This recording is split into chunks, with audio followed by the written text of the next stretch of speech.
অন্য ভ্যালেন্টাইন। অভিগ্রে 7ই ফেব্রুয়ারি। আজ দেখা করতে যাওয়ার পথে ওর জন্য 10টা লাল গোলাপ কিনলাম টালিগঞ্জ মেট্রোর সামনে থেকে। দাম শুনে তো আমার রেটিনায় সর্ষে ফুল। অন্যান্য দিন যে গোলাপগুলো মাত্র 5 টাকা করে নেয়, আর সেগুলি 30 টাকা। এই নিয়ে 10 বছর হলো আমাদের সম্পর্কের। মহারানীর আবদার, বছরের সঙ্গে সঙ্গে গোলাপের সংখ্যা বাড়াতে হবে। তার মানে এই পরের বছর 11টা, আর আজ থেকে 40 বছর বাদে 50টা। এটা আবদার না গভর্নমেন্ট নোটিশ? মাঝে মধ্যেই গুলিয়ে যায় আমার। 7ই ফেব্রুয়ারি।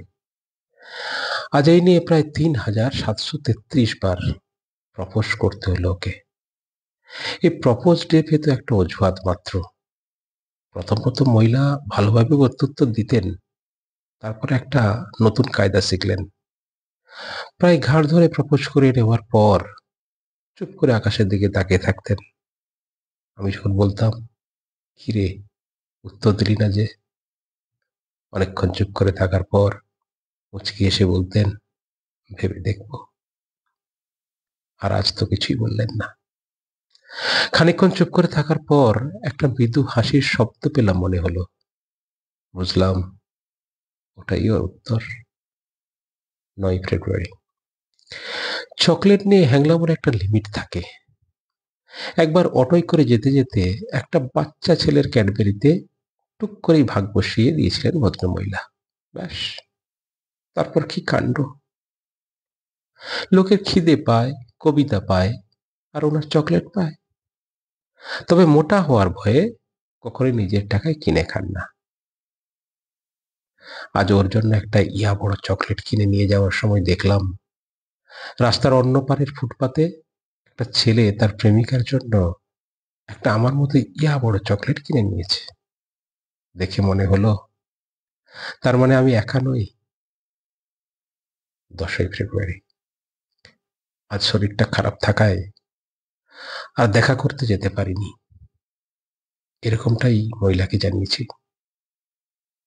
আসলে গোলাপ আর চকলেট তাও ঠিক আছে, কিন্তু বয়সে একটা বুড়ো লোক বাচ্চা বাচ্চা ছেলে মেয়েদের মাঝখানে দাঁড়িয়ে গোলাপি আর হলুদ টেডিগুলোর মাঝে কোনটা বেশি নরম সেটা তো দেখার জন্য বাছাবাছি করছে। এটা কি মানা যায় বলুন তো? তাই এই টেডি ব্যাপারটা অনলাইনে কিনে ওর ঠিকানায় কুরিয়ার করে দিই। প্রথম বছর মহারানী একটু রাগারাগি করেছিলেন, কিন্তু তার পরের 2 বছর, মানে এই শেষ 2 বছর, আমার অসুবিধাটা মহারানী বুঝতে পেরেছেন, কিছু বলেননি। 11ই ফেব্রুয়ারি। তুমি দিনে 5টা বেশি সিগারেট খাবে না, প্রমিস। আমি ছাড়া অন্য কোনো মেয়ের ছবিতে লাভ রিয়াক্ট দেবে না, promise. I like your lost and paper look. So you are not going to dye your hair. Promise? এই ছিল মহিলার গত 3 বছরে প্রমিস করানোর নমুনা। এই যৎসামান্য প্রমিসিং এজেন্ডা নিয়ে যে মানুষটা গত 3 বছর ধরে দিনের পর দিন আমাকে সহ্য করেছে, তাকে ভালো না বেসে থাকা যায় বলুন? তাই আজ আমি আগে ভাগে বলেছিলাম, প্রমিস, তুই যা বলবি তাই করব। শুনে মহিলা এতটাই হতভম্ব হয়ে গেলেন যে তার ঠোঁট থেকে আর কোনো কথাই বেরোলো না। 11ই ফেব্রুয়ারি। আজ একটা সিকিউরিটি গার্ড আমাদের দেখে কিছুক্ষণের জন্য থমকে গেছিল। মহিলা বরাবরের অভিযোগ আমার উচ্চতা নিয়ে।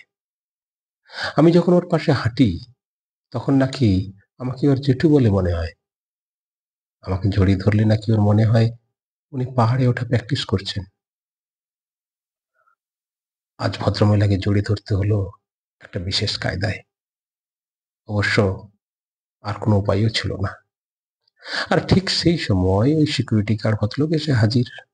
উফ, আর সময় পেল না আসার। 13ই ফেব্রুয়ারি। এই ব্যাপারটা না ভীষণ ব্যক্তিগত। তবু আজ পর্যন্ত যতবার মহিলাকে চুমু খেয়েছি মনে হয়েছে বুকের ভেতর কে দামামা বাজিয়েছে। আজও তার অন্যথা হলো না।